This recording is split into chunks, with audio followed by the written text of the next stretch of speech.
Bonjour. Je suis très heureuse de vous accueillir pour cette nouvelle exploration en profondeur. Bonjour, c'est un plaisir d'être ici. Aujourd'hui, on a conçu cet épisode spécialement pour les personnes qui apprennent le français. C'est une excellente initiative. Donc, nous allons parler lentement. C'est promis. Et nous allons utiliser des mots simples. Absolument. Nous allons aussi répéter les termes importants pour bien les mémoriser. C'est la meilleure façon d'apprendre. Mais avant de commencer, je dois faire une petite précision pour notre auditoire. Oui, c'est important de le dire. Les documents d'aujourd'hui parlent de politique et de guerre. C'est un sujet sérieux. Nous ne prenons aucun parti. Tout à fait. Nous ne soutenons aucune opinion politique, nous partageons simplement les faits écrits dans les articles, pour aider à comprendre la situation. Notre rôle est d'analyser de manière neutre. Voilà. Alors, quels sont nos documents pour cette analyse ?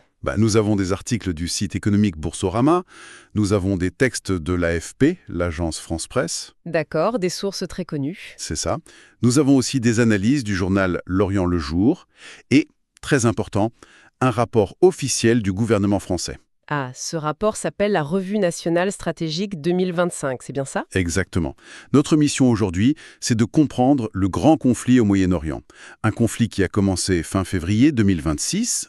Et nous allons aussi voir comment la France s'y prépare stratégiquement. C'est un programme passionnant. Pour commencer, j'aimerais introduire notre premier mot-clé pour aujourd'hui. C'est le mot « la guerre Un mot très fort. ». Oui. Est-ce qu'on peut l'expliquer simplement et le répéter lentement ? Bien sûr.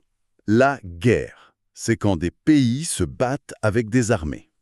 Je le dis lentement, la guerre. Parfait, merci. D'accord, décortiquons cela. Allons-y. Pour comprendre l'impact mondial, il faut d'abord comprendre ce qui s'est passé le 28 février 2026. C'est vraiment le point de départ. Ce jour-là, Israël et les États-Unis ont lancé des attaques très massives contre l'Iran. Les documents parlent de noms de code impressionnants, l'opération Lion rugissant pour Israël Oui. et l'opération Fury épique pour les Américains. Le but, c'était de détruire les missiles et la marine de l'Iran, n'est-ce pas? En fait, oui. Et les chiffres sont terribles. Les sources disent que plus de 5000 bombes ont été lâchées par Israël en quelques jours. 5000 bombes, c'est énorme. C'est très intense. Du coup, en réponse, l'Iran a attaqué des bases américaines dans toute la région, par exemple en Irak et au Koweït. Mais là, j'ai une question. Quand on lit les articles, on voit qu'il y avait des négociations pour la paix. Oui, la diplomatie essayait de travailler. Alors pourquoi attaquer exactement à ce moment-là ? Pourquoi ne pas attendre un peu ? Ce qui est fascinant ici, c'est la raison cachée. C'est une histoire de logistique militaire. Ah bon ? Comment ça ? Les navires militaires américains étaient prêts sur l'eau, mais le grand porte-avions, le USS Gerald R. Ford, avait de graves problèmes. Des problèmes de moteur ? Non, c'est ça qui est incroyable. Des problèmes de toilettes et de plomberie. Attendez, vraiment ? Des toilettes cassées ? Absolument. Imaginez des milliers de soldats sur un bateau sans toilettes qui marchent. Ah oui, l'hygiène devient impossible. C'est ça. Le moral et l'efficacité des soldats chutaient très vite. En fait, attendre plus longtemps aurait ruiné leur capacité à se battre. C'est fou ! Une grande décision militaire forcée par de la plomberie. Voilà, la réalité du terrain est parfois surprenante.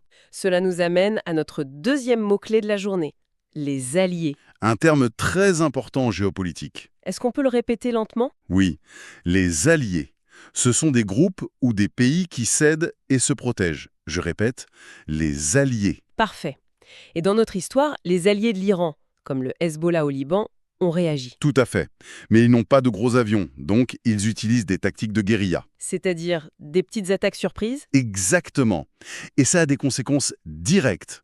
Les sources expliquent que cela a causé des annulations de vols à Beyrouth, la capitale du Liban. L'aéroport ne fonctionnait plus à cause du danger. C'est ça.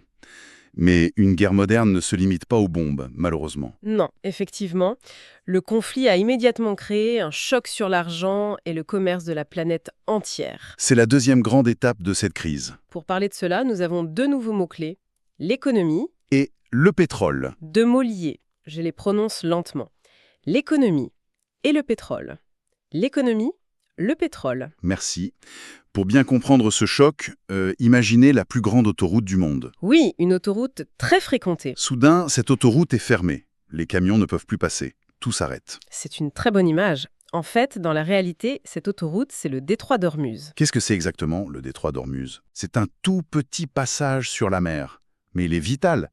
20% de la production mondiale de pétrole passe par là. 20%, c'est énorme pour un seul passage.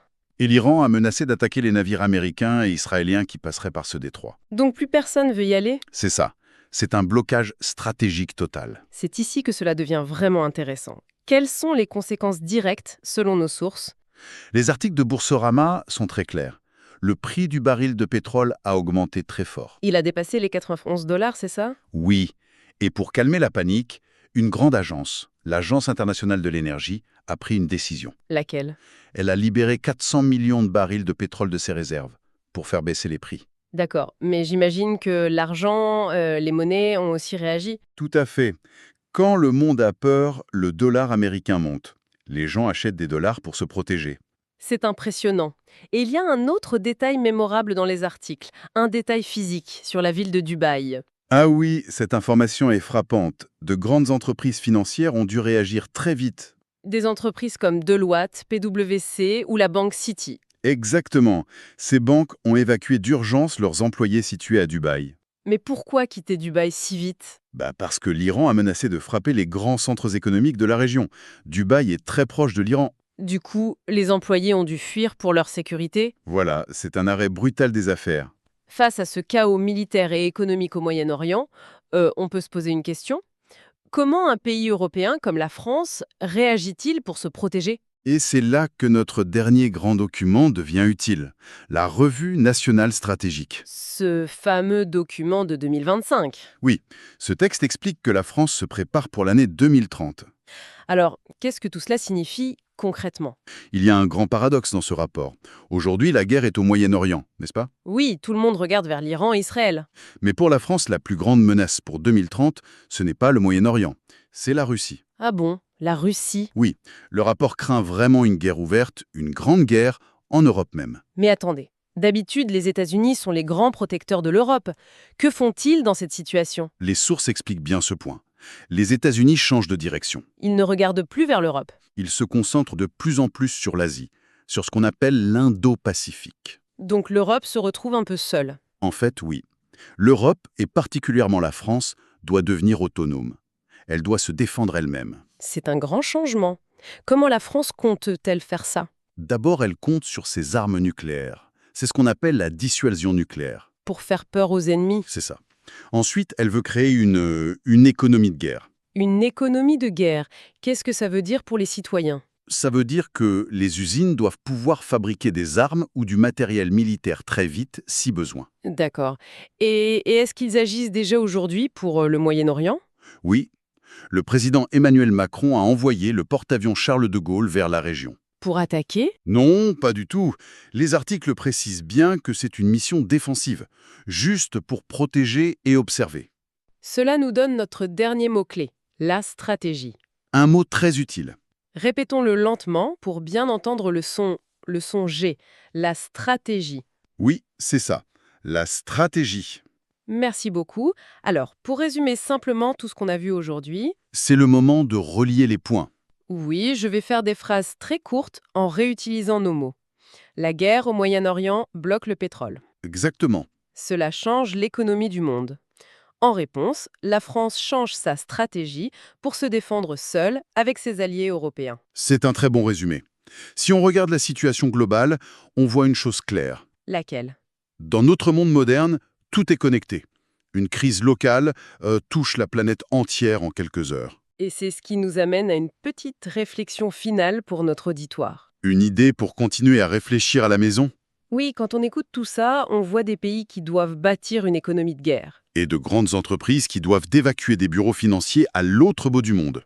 Tout ça à cause d'un détroit bloqué sur l'océan. On peut vraiment se demander une chose. Je vous écoute? Dans notre monde ultra connecté, est-ce qu'il existe encore de petites guerres locales? Ou bien est-ce que chaque conflit est désormais immédiatement un conflit mondial? C'est une excellente question à se poser. Prenez le temps d'y réfléchir. Merci de nous avoir écoutés aujourd'hui. Continuez de pratiquer votre français calmement, à votre rythme. Merci à tous et à très bientôt. Au revoir.